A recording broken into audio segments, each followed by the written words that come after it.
My obsessive girlfriend has destroyed everything I once had. My friends, my social life, my career. I've become a deserted island, existing solely for her. And then, after I had abandoned the entire world for her sake, she suddenly looked at me and asked, "Do you think maybe we should give each other some space?" She had no idea that those words had just unlatched the gates of hell. "Caleb, are you heading out again?" Becca's voice drifted from behind me, soft and haunting, like a cold snake coiling around my ankles. I had just finished lacing up my sneakers, and my hand froze midair as I reached for the doorknob. "Yeah, there's an emergency at the office," I said. I didn't dare turn around. I kept my eyes fixed on the dying potted fern by the door, telling a lie so thin I didn't even believe it myself. "An emergency?" She let out a soft, airy laugh. Her footsteps drew closer. "Is it more important than spending time with me?" Her hands slid onto my shoulders. Her fingertips were cool, tracing the line of my collarbone with a light, rhythmic touch. My entire body went rigid. "Becca, it's only for an hour. I'll be back before you know it." I tried to keep my voice steady, but my throat felt like it was closing up. "An hour?" she repeated, a playful yet dangerous edge to her tone. "A lot can happen in an hour. You might run into a pretty girl, for instance. You'll talk to her. You'll ask for her number." Her breath hit the back of my ear, carrying the sweet scent of gardenias. It should have been pleasant, but it felt like suffocation. "I wouldn't do that," I denied instantly. "Of course you would," she said with absolute certainty. "Men are all the same." Her hand slid down from my shoulders, locking around my waist as she pressed her body against my back. I could feel every curve, and beneath the fabric of her dress, the frantic, restless thrum of her heart. "So don't go, please." Her voice softened into a plea. "Stay and play with me, Caleb. I made that strawberry cheesecake you love." I closed my eyes and took a long, shaky breath. It was always like this, every single time. Becca and I had met at a gallery opening at the Art Institute. She had been wearing a simple white sundress, standing silently before a canvas. Her profile, so perfect it seemed curated. It took every ounce of courage I possessed just to ask for her number. We fell into a relationship fast. In the beginning, it was a dream. She was tender and attentive, memorizing every little preference I had. She'd learned to cook my favorite meals, bring me coffee late at night when I was finishing projects, and hold me whenever I felt the weight of the world. I thought I'd found the one. But slowly, the cracks began to show. She hated it when I went out with my friends. "They're a bad influence," she'd tell me, looking up with those wide, innocent eyes. "You have me. Isn't that enough?" She started going through my phone, deleting every female contact, including my coworkers. "They all want you. I can see it in their eyes," she'd say with a deadly seriousness, as if she were merely protecting something precious. Once my best friend from college came to town and invited me out for a drink. I checked in with Becca, and for once, she didn't put up a fight. She just smiled and told me to be home early. I was thrilled, thinking she was finally relaxing. But halfway through the first round, my phone rang. It was Becca. The moment I picked up, I heard her weak, agonized sobbing. "Caleb, my stomach hurts so much. Please come home. I am scared." I nearly had a heart attack. I offered a frantic explanation to my friend and tore out of the bar, driving like a maniac to get home. When I burst through the door, I found her sitting comfortably on the sofa, eating chips and laughing at a sitcom. She looked up, blinking in surprise, and gave me a sweet, dimpled smile. "You're back." I stared at her, my blood beginning to boil. "I thought you were in pain." "Oh," she said, her eyes wide and guileless. "It was bad a minute ago, but as soon as you walked in, it vanished.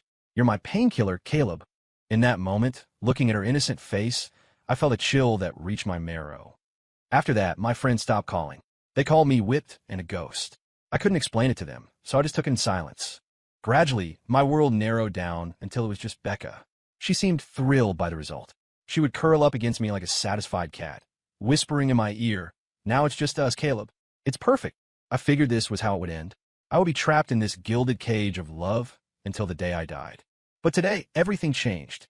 An hour ago, I got a call from an unknown number. The man on the other end identified himself as Marcus Thorne, the chief operating officer of Sterling Global Holdings. He told me that my biological parents had found me, that they were the chairman and first lady of the Sterling Empire. I thought it was a scam and hung up immediately. Then came the messages, a digital copy of a DNA report, photos of me as a baby, and a photo of a handwritten letter. It was from my mother. She wrote that I had been snatched by a nanny shortly after I was born. They had spent 20 years searching for me, never giving up. Reading those words, feeling the decades of regret and longing in her handwriting, my eyes stung. Marcus called back. He said my parents were currently at the Chicago Medical Center. My father had suffered a sudden cardiac event, and his only wish was to see me before he closed his eyes. I couldn't stay calm anymore. I had to go. Scam or not, I had to know. Becca, I said, turning around and gently but firmly prying her hand from my waist. I looked her straight in the eye. I have to go out today. I found my family. The smile on Becca's face froze. She stared at me, a mixture of confusion and hurt blooming in her eyes. Family, she whispered. Am I not your family? Of course you are, I said quickly. But these are my biological parents. Biological parents? Her gaze turned icy. She took a step back, looking at me as if I were a stranger. You told me you were an orphan. You said you only had me. I thought I was. My explanation felt pathetic. So now that you have a new family, you're just going to throw me away? Her voice started to tremble, her eyes filling with tears. No, Becca, listen to me. I reached for her hand, but she slapped mine away. I won't listen, she screamed, tears streaming down her face like broken pearls. You're lying. You've been lying this whole time. You are. You're making up this ridiculous story just to leave me. Biological parents? Why don't you just say you're the heir to the throne while you're at it? She was hysterical now. She grabbed the strawberry cheesecake from the table and hurled it at me. Frosting and smashed berries splattered across my face. I stood there, stunned and humiliated. Looking at her face contorted with rage and grief, I felt a sudden, crushing sense of exhaustion. For 3 years, I had given up my friends, my social life, and my career. I had given her everything. I was a marionette, and she held the strings with a death grip. I thought that was love. I thought if I was just compliant enough, just obedient enough, we could make it work. But now I was done, truly done. I wiped the cream from my face and looked at her, my voice low and final. Becca, whether you believe me or not, I am leaving. Now, I didn't wait for a response. I turned and walked out the door, not looking back once. Behind me, I heard her blood-curdling screams and the sound of glass shattering against the wall. I didn't stop. I knew if I looked back, I'd never leave. I sprinted down the stairs and hailed a cab, giving the driver the address of the hospital. Outside the window, the Chicago skyline blurred by, and my heart hammered against my ribs like a trapped bird. I didn't know what was waiting for me. A reunion 20 years in the making, or an elaborate trap. But I had to find out. At the hospital, I followed the directions Marcus had sent me to the VIP wing. 2 men in dark suits stood outside the door, their expressions grim. One of them stepped forward to block my path. Can I help you, sir? My name is Caleb. Marcus Thorne sent for me. The guards exchanged a look. One spoke into a lapel mic. Moments later, the heavy door swung open. A middle-aged man in a sharp, tailored suit stepped out. He carried an air of effortless authority. When he saw me, his eyes lit up. You must be the young master, he said, stepping forward to study me with visible emotion. I'm Marcus Thorne, the COO. You look exactly like the chairman did when he was your age. I looked at him, still guarded. My father. How is he? Marcus sighed and stepped aside, gesturing for me to enter. See for yourself. He and Mrs. I've been waiting a very long time for you. I took a deep breath and stepped into the room. It was massive, decorated more like a 5-star hotel suite than a hospital ward. An elegant, sophisticated woman sat by the bed, her back to me. Her shoulders were shaking with silent sobs. On the bed lay a pale man, an oxygen mask over his face and his eyes closed. At the sound of the door, the woman turned around. The moment she saw me, she froze. She stood up abruptly, hand flying to her mouth, her eyes wide with disbelief and overwhelming joy. Arthur, she rasped, her voice trembling. I blinked. Arthur? That must be my father's name. Ma'am, he isn't the chairman. This is the young master, Marcus whispered gently from the doorway. The woman didn't seem to hear him. She walked toward me, step by shaky step. Tears flowed freely now. She reached out, her hand hovering near my face as if she were afraid I might vanish if she touched me. The resemblance. It's uncanny, she murmured. My baby, my boy. She couldn't hold back anymore. She threw her arms around me and wept. Oh, my sweet boy, I'm so sorry. I've looked for you for so long. Her tears soaked into my shirt. I stood there, paralyzed, my mind a complete blank. But the embrace, it was strange. It was a stranger's hug, yet it felt familiar, radiating a warmth I couldn't explain. I could tell she wasn't acting. The kind of raw, agonizing joy cannot be faked. My heart was in a tailspin. Was this actually real? Was I really their son? That's enough, Eleanor. A voice rasped from the bed. The man had woken up. He pulled the oxygen mask aside. His voice was weak, but it carried an undeniable authority. Don't scare the boy. Eleanor, my mother, reluctantly let go of me, wiping her eyes as she led me to the bedside. Quickly, Caleb, this is your father. I looked at the man on the bed. Even in his weakened state, he had the aura of a titan. His features were indeed a mirror of my own. He watched me, his clouded eyes full of a complex storm of emotions, guilt, excitement, and a fragile hope. Son, he said, his voice gravelly, I'm sorry for what you've had to endure. I opened my mouth, but no words came out. Dad, the word felt foreign on my tongue. Mr. and Mrs. Sterling, Marcus said, stepping forward to hand me a folder. The DNA report. Caleb's DNA is a 99% match. I took the report. Staring at that number, the world seemed to tilt on its axis. I wasn't an orphan. I wasn't alone. I had parents. I had a family. For 20 years, I believed I had been abandoned. I grew up in the system, enduring the coldness and the bullying. I worked myself to the bone, put myself through college, and clawed my way into a career just to prove that I could survive without anyone. And now, I was being told I wasn't thrown away. I was stolen. My parents were the heads of Sterling Global Holdings, some of the wealthiest people in the country. And they had never stopped looking for me. The sheer volume of information was like a physical blow. Caleb, come home with us, my mother said, taking my hand. Her eyes were pleading. Everything you lost, every hardship you faced, we will make it up to you 1,000 times over. Home? Did I even have a home anymore? Suddenly, Becca's face flashed in my mind, streaked with tears and cake frosting. I remembered her screams, her desperation. Could I really call that place home? Mr. and Mrs. Sterling, I said, trying to find my voice. This is a lot. I need some time to process this. My father nodded slowly. Of course. Marcus arranged for Caleb to stay at the peninsula. Get him whatever he needs. That won't be necessary, I said, shaking my head. I have somewhere I can go. I gave them a small, awkward nod and walked out of the room. I needed to be alone. I needed to think. By the time I left the hospital, night had fallen over Chicago. The city lights flickered like a neon abyss, threatening to swallow me whole. I walked aimlessly, unsure of where to go. Should I go back to the home I shared with Becca? I couldn't even imagine the storm that would be waiting for me there. As I hesitated, my phone buzzed. An unknown number. Hello, is this Caleb? A sharp female voice asked. Yes. Who is this? This is Lily West, a talent manager at Starlight Management. Caleb, one of our clients, Becca Vance, just attempted suicide on a live stream. What? I felt the blood drain from my face. She slit her wrists. She's in an ambulance on the way to the ER right now. She was screaming your name on the feed, saying you abandoned her. The internet is losing its mind. The hashtag Caleb abandons girlfriend is trending #1 on X. I hung up, my hands shaking. I pulled up the app, and there it was, the bright red breaking tag. I tapped it. The video started. Becca was wearing the white dress I liked so much, sitting on her sofa. Her makeup was perfect, but it couldn't hide the ghostly pallor of her skin. Around her, the floor was a mess of smashed cake and broken glass. Caleb, why don't you want me anymore? She asked the camera, her smile more heartbreaking than a sob. You said I was your everything. You said you'd love me forever. You made up such a silly story just to leave. You said you found your family. Heh, I'm your family, Caleb. I'm all you have, but you don't want me. You have a new family, so you're throwing the old one away. Caleb, you are my entire world. Now that you're gone, my world is falling apart. If you don't want me, then I'll just give this life back to you. She picked up a paring knife from the coffee table and, without a second's hesitation, drew it across her wrist. Blood blossomed instantly, staining her white skirt crimson. She looked into the lens with a haunting, beautiful smile. I love you, Caleb. Even if you don't want me, I'll always love you. The screen went black. The comment section was a war zone. Who the hell is this guy?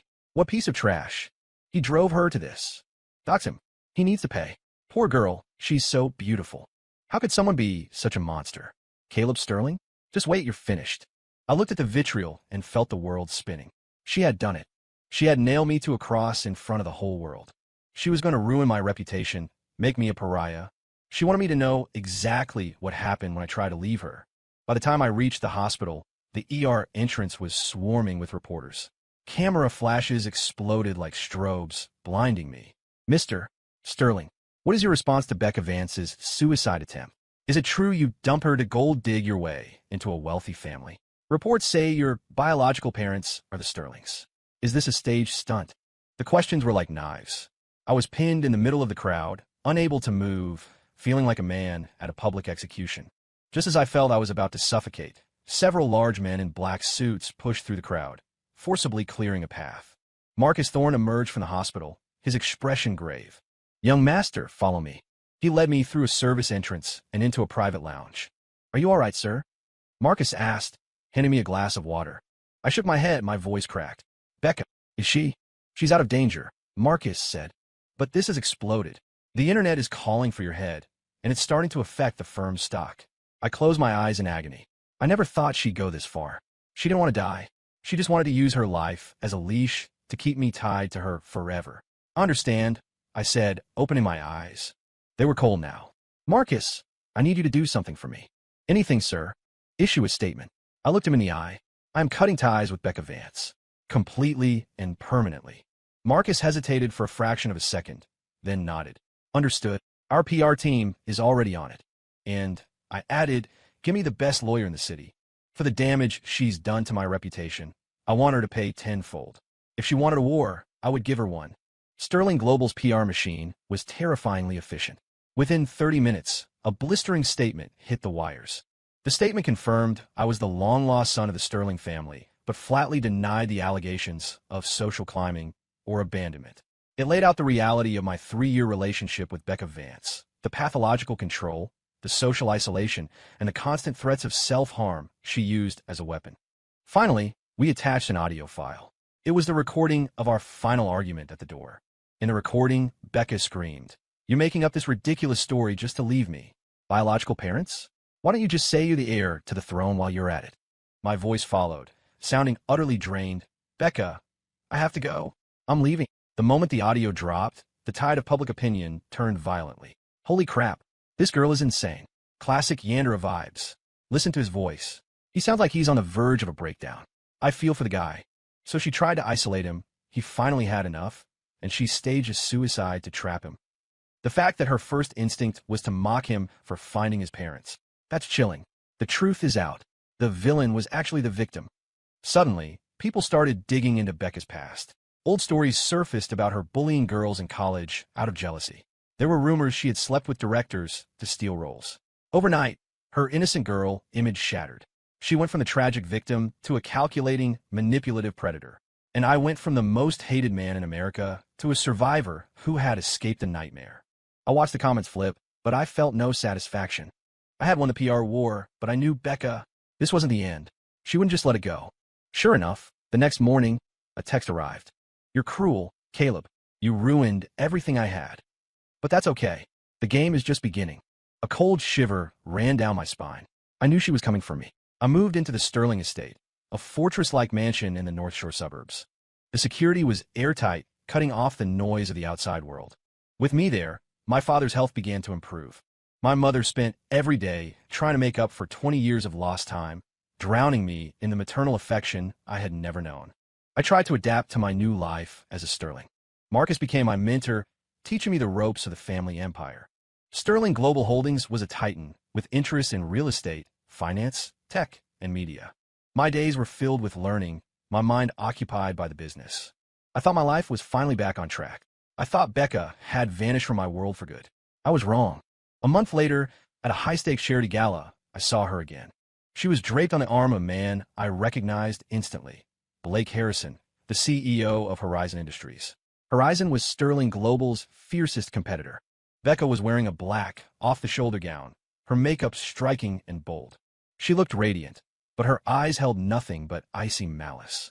"Long time no see, Caleb," she said, her voice dripping with sarcasm. "Or should I call you Mr. Sterling now?" I didn't answer. I just glanced at Blake Harrison. He was a few years older than me, handsome in a shark-like way, his eyes gleaming with calculation. "Caleb Sterling." "It's an honor," Blake said, raising a glass and a mock toast. "I didn't expect our first meeting to be quite so interesting."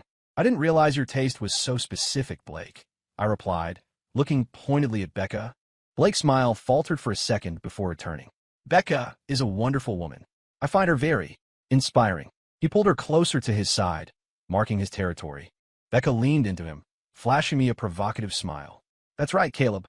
Blake treats me so well. He isn't like some people who forget their old friends the moment they find a new family. I didn't want to waste my breath. I turned to walk away. Wait, Becca called out. She broke away from Blake and stepped toward me.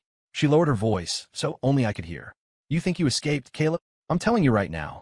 You ruined me, so I'm going to destroy you. I'm going to watch you lose everything you care about, piece by piece. Sterling Global, your parents, your bright little future. I'm going to tear it all down with my own hands. She looked at me with a gaze that burned with madness. I realized then that she had completely lost her grip on reality. Becca, I said coldly, if you even think about touching my family, I promise you won't like how it ends. Is that so? She sneered. Let's find out. She turned back to Blake, took his arm, and swept into the ballroom, laughing. I watched her go, a heavy sense of dread settling in my chest. I knew she wasn't bluffing. A war was coming. Becca's retaliation was faster and more brutal than I anticipated. Using Horizon Industries as her weapon, she began a scorched earth campaign against Sterling. She bribed our internal staff to leak trade secrets, allowing Horizon to undercut our major bids. She used her remaining influence and Blake's media connections to spread hit pieces about Sterling Global. Rumors swirled that our new developments were structurally unsound, that our hedge funds were Ponzi schemes, and that our tech arm was selling user data to foreign powers. Sterling's stock plummeted. The board of directors was in a panic, and the pressure fell squarely on my father. His health, already fragile, broke again. Seeing him pale in his bed and my mother in constant tears cut through me like a blade. This was my fault. If I hadn't brought that psycho into my life, they wouldn't be suffering. Marcus, I said, calling him into the study. My voice was tight with murderous intent. I want Horizon Industries erased from the map. Marcus looked at me, his expression grim. Young master, Horizon has deep roots. Toppling them won't be easy. I don't care, I said, slamming my fist onto the mahogany desk. Whatever it takes. Understood, Marcus nodded. I'll set the wheels in motion. From that day on, I became a machine. I lived at the office, dissecting Horizon's financials, hunting for a weakness. I poured every ounce of my being into the conflict. I stopped thinking about Becca. I stopped thinking about our past. My mind held only one thought: retribution. With Marcus's expertise and Sterling's massive capital, we launched an all-out counteroffensive. We shorted Horizon's stock into the ground. We flipped their senior executives, gaining evidence of massive tax evasion, which we promptly handed over to the IRS. We even tracked down Blake Harrison's ex-fiancée, who went on a primetime news circuit to detail his history of fraud and abuse. The blows were relentless. Horizon Industries ground to a halt. Their stock cratered, their credit lines were pulled, and their partners fled like rats from a sinking ship. Blake Harrison was finished. The arrogant tycoon was now a desperate man. He tried to call for a truce. I had my security throw him out of the building. A truce? Too late for that. The game wasn't over. Horizon went bankrupt. Blake's assets were frozen, and he went from a billionaire CEO to a man drowned in debt and facing federal indictments. He couldn't handle the fall. Late one night, he jumped from the penthouse of his office building. I saw the news the next morning. The gruesome photos of the scene took up the front page. I felt nothing. He had made his choice the moment he partnered with Becca. With Blake dead, Becca's shield was gone. Starlight Management dropped her, and brands began suing her for breach of contract.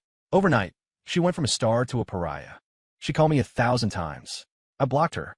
She showed up at the estate gates, only to be turned away by security. She stood outside the gates, screaming for me. Caleb, I'm sorry. Please, give me another chance. I won't do it again. Just let me see you. I can't live without you, Caleb. I stood at the floor-to-ceiling window on the second floor, looking down at the broken woman at the gate. Her hair was a bird's nest, her makeup smeared, her clothes tattered. She looked like a ghost. Is this what she wanted? Is this the destruction she promised? I picked up my phone and called Marcus. Let her in. Marcus was surprised but obeyed. The gates opened. Becca scrambled up the driveway, falling to her knees at my feet the moment I stepped out onto the patio. She grabbed my legs, sobbing. Caleb, I know I messed up. Please, just one more chance.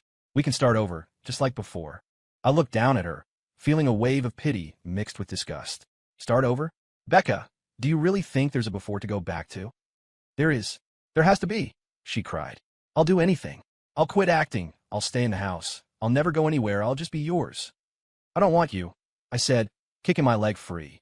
Becca, from the moment you decided to destroy my family, there was nothing left between us but hate. No. No. She shook her head, her eyes wide and desperate. I only did it because I love you. I was so scared of losing you. Love. I cut her off. I leaned down, gripping her chin and forcing her to look me in the eye. That wasn't love. It was possession. You never wanted me, the person. You wanted a doll that you could control. You ruined my life, you sabotaged my career, and you almost killed my father. And you think I love you fixes that. You are incredibly delusional, Becca. My words were like scalpels. The color drained from her face. She looked at me with a hollow, broken expression. So, you'll never forgive me? Ever, she whispered. Never, I replied. She started to laugh. A cold, jagged laugh that bordered on a scream. Fine. Fine. She pulled herself up from the ground, stumbling backward. You're cold, Caleb. So cold. I hope you end up like me. I hope you lose everything you love and die alone. She turned and ran, disappearing down the driveway. I watched her go, feeling nothing but a vast, empty silence. It was over. The nightmare was finally finished. Or so I thought. 2 weeks after she vanished, Marcus called me. His voice was more tense than I'd ever heard it. Sir, we have a problem. Becca, she's kidnapped your mother. My brain felt like it had been hit by a lightning strike. What did you say? This morning, on her way to the cathedral, your mother's car was run off the road by an unmarked truck. The driver and the men with him were hired mercenaries. We've confirmed Becca Vance is behind it. She has the missus. What does she want? I demanded, fighting to keep my breathing steady. She wants you, alone, at the abandoned steel mill in Gary. No cops, or she kills her. I hung up, my blood screaming in my ears. Becca, you piece of trash. I grabbed my keys and headed for the door. Caleb, Marcus and the security team blocked me. You can't go alone. It's a suicide mission. Get out of my way. I snarled, my eyes red with fury. She has my mother. If a single hair on her head is harmed, I'll burn this whole city down. I pushed past them and tore out of the driveway. I drove like a demon toward the outskirts of the city. My mind held only one thought. Save my mother, and then I would end Becca Vance. By the time I reached the old steel mill in Gary, Indiana, the sun was setting, casting a blood-red glow over the rusted skeletons of the factories. I pushed open the heavy, rusted doors and stepped into the gloom. The wind whistled through the gaps in the corrugated metal. Becca, I'm here. Show yourself. I roared. I'm up here, Caleb. Becca's voice echoed from the second-floor catwalk. I looked up and saw her standing by the railing. She held a handgun, the barrel pressed firmly against my mother's temple. My mother was tied to a chair, gagged, her face a mask of terror and tears. Mom, I screamed. She struggled against her bindings, let out a muffled, desperate sound. Careful, Caleb, Becca smiled, looking down with a manic gleam in her eyes. Keep your voice down. My hand is a little shaky today. I'd hate for you to lose your precious mother so soon after finding her. I forced myself to be still. Becca, what do you want? Let her go. This is between you and me. Let's settle it. Settle it. Becca laughed. Caleb, there's nothing left to settle. You destroyed my life. Now I'm going to show you what it feels like to lose the thing you love most. Let her go. I shouted. Take me instead. She has nothing to do with this. Nothing to do with it. Becca's face twisted into a mask of pure rage. If it wasn't for her, you never would have left me. She stole you from me. You were mine until she showed up. She shoved the gun harder against my mother's head. My mother whimpered, her whole body shaking. No. My heart stopped. Becca, think. Please, just listen to me. I won't listen, she screamed. One of you dies today. That's the deal. Either you jump from that ledge onto the concrete below, or I pull this trigger and paint the floor with her. She gave me the choice. A cruel, inhuman choice. I looked at my mother, then at the hard, cold floor 30 feet below. I knew then that there was no walking away from this. Fine, I said, taking a deep breath. I'll jump. Caleb, a voice shouted from the shadows. It was my father. He appeared at the far entrance, followed by Marcus and a dozen tactical officers. Snipers' red laser dots danced across the rusted walls, eventually centering on Becca's forehead. Drop the weapon, my father said, his voice like forged steel. Becca panicked. She grabbed my mother, using her as a human shield. Get back, all of you, or I'll kill her. It's over, Becca, I said, my voice cold. It's not over, she shrieked. I have the leverage. I haven't lost. In her hysteria, she didn't see it coming. My mother, usually so gentle and refined, suddenly snapped. She leaned her head back and then slammed it forward, sinking her teeth into Becca's gun arm with everything she had. Act! Becca screamed in pain, her grip failing. The gun clattered to the floor. I didn't wait. I lunged forward, sprinting up the stairs and kicking the gun away. At the same moment, the tactical team swarmed the catwalk, tackling Becca to the ground. It was over. I reached my mother and sliced through the ropes. "Mom, are you okay?" She collapsed into my arms, sobbing. I held her, looking down at Becca as she was pinned to the floor. I felt nothing for her anymore. No anger, no pity. Just a cold, dead silence. "You lost, Becca. You lost everything." Becca was taken away in handcuffs. For kidnapping, assault, and corporate espionage, she was sentenced to life in prison. I visited her one last time, behind the glass of the visitor's booth. She was wearing a prison jumpsuit, her head shaved, her face gaunt and sallow. She looked at me with hollow, empty eyes. "Why?" she asked, her voice like sandpaper. "You could have let me kill her. You could have walked away. Why did you come for her?" "Because she's my mother," I said simply. "Just because she's your mother?" She let out a dry, rattling laugh. Tears began to fall. "Caleb, do you know how much I envy her? I was an orphan my whole life. Nobody wanted me. Nobody loved me. I fought for every scrap of warmth I ever had. I thought you were my light. I thought you'd stay forever. But you threw me away too." She looked at me, her eyes begging for something I couldn't give. "Caleb, tell me, did you ever love me? Even for a second?" I looked at her for a long time. I thought about the gallery, the strawberry cakes, and the way she used to look at me before the shadows took her over. I didn't say a word. I stood up and walked away. Did I love her? Maybe once. But that love was so tangled with fear, suffocation, and exhaustion that by the end, I couldn't tell where the love stopped and the trauma began. But it didn't matter anymore. I walked out of the prison. The sunlight was blindingly bright.